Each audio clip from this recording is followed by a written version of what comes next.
Good evening and welcome to Poland Daily. My name is Natalia Moczulska and this is the news. At the 87th day of the Russian invasion of Ukraine, at least 6 people have been killed over the past 24 hours in the Luhansk region.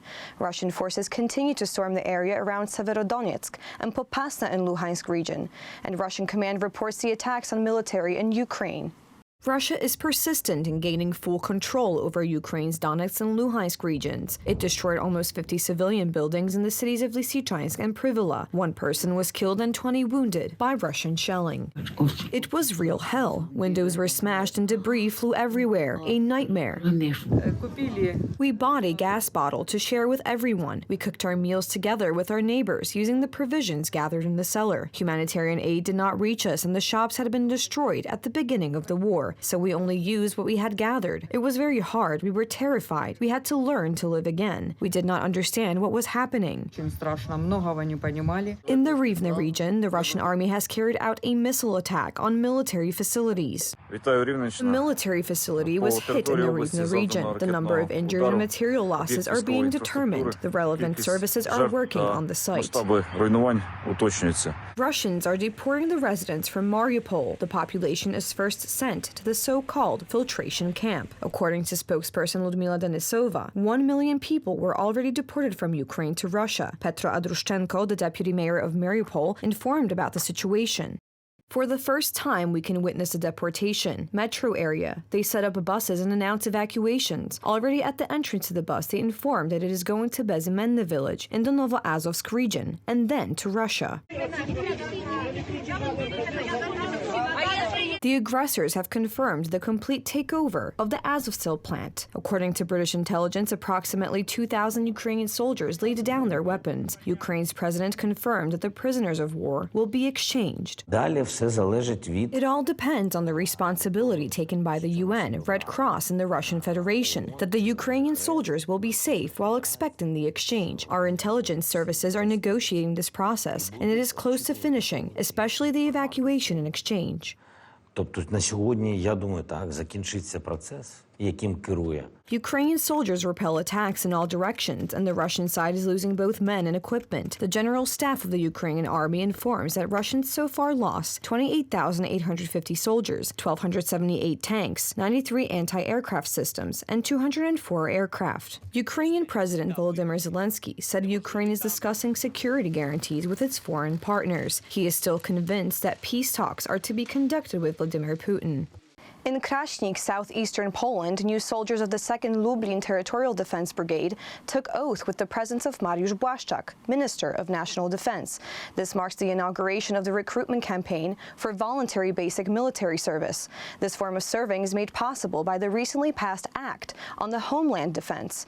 Today, 30 military picnics were held across the country, during which recruitment points accepted applications from candidates for soldiers. According to the government, Poland now has about 111,500 professional service people and 32,000 territorial defense soldiers. Recruitment to the voluntary basic military service, introduced in response to Russia's aggression against Ukraine, was launched on Saturday, with military picnics organized in 32 Polish cities and towns. Poland has also prepared 70 recruitment stations. Those who want to join the military have 3 options now. They can become professional soldiers, decide to do basic military service, or join the Territorial Defense Force. Our goal is to enlarge the army up to 300,000 troops, 250,000 professional troops, and 50,000 territorial defense. Moreover, we want to train as many people as we can. In the Park of Insurgents in Warsaw's Wola district, maples and chestnut trees were planted, another living memorial to the nameless heroes who fought unevenly in August 1944. The city of Warsaw, together with the Warsaw Uprising Museum, has thus inaugurated another edition of the Roots of Memory, action aimed at honoring the participants in the uprising. We want to take care of the memory of the Warsaw Uprising, and we are very keen to ensure that this memory is passed on from generation to generation. Today we are going to unveil plaques by the trees we planted to commemorate those who fought in the uprising, and it is this memento that will remind us of the uprising and its heroes. The heroes of the uprising are passing away before our very eyes, and we want the memory to live on. That is why we invite the families of the insurgents to create the family of memory together with us. Trees live longer than people. That's why a tree is a great metaphor for remembrance. It has roots, it develops, it grows. Some of these trees will grow even longer than a few dozen years. They will be alive when we are gone. The 25th Science Picnic, organized by the Polish Radio and the Copernicus Science Center, took place today in Warsaw. The theme of this year's edition was water, which, as the organizers emphasize, is extremely important in everyday human life. The event featured 50 guests who presented exhibits, gave lectures, and conducted workshops for children. I saw how solar energy is used and difficult things like how a nuclear reactor works, what the different parts are called. We came with friends. It was a very interesting event, much better than sitting at home, especially that the weather is not very nice. So we thought we might learn something, especially because at school you don't do certain experiments, and here you do. And now to Cannes Film Festival in France. Film E.O. by Polish director Jerzy Skolimowski premiered there. The director is in Warsaw Hospital but spoke by pre-recorded message. He pointed out that the movie was meant to raise awareness against the exploitation of animals. Skolimowski said, "Let my donkey speak to you from the screen. Look into his eyes."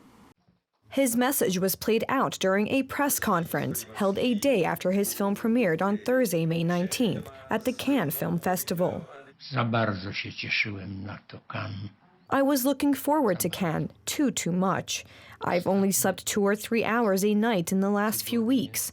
This lack of sleep caused me to fall in the street and I smashed my head on the pavement.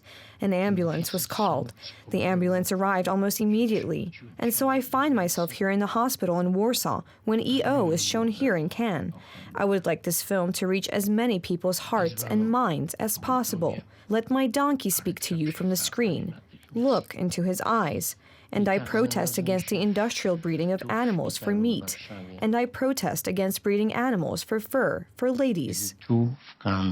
One of the 21 films vying for the top festival prize, E.O., starring French actress Isabelle Huppert, relates human mistreatment of animals and nature through the eyes of a donkey. Thank you so much for joining us this evening. Please stay tuned for Poland Daily Weather, Poland Daily Business, and some of our other programs. But for me, it's have a great evening.